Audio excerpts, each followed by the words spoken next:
上帝天主呢個道呢，係清澈明亮、潔淨無塵嘅，所以具有呢個天主性嘅人嘅靈魂呢，相信亦應該如此。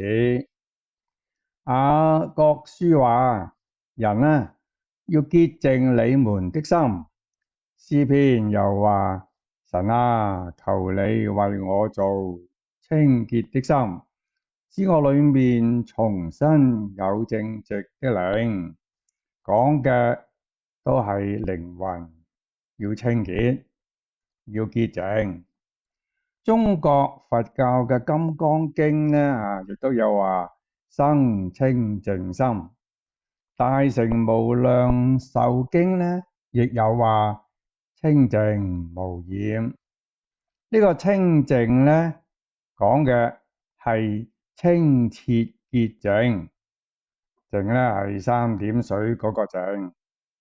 故此大乘無量壽經呢，同時又話洗濯舊污，顯明清白。正正就係聖經呢所話嘅要清潔你們的心嘅道理。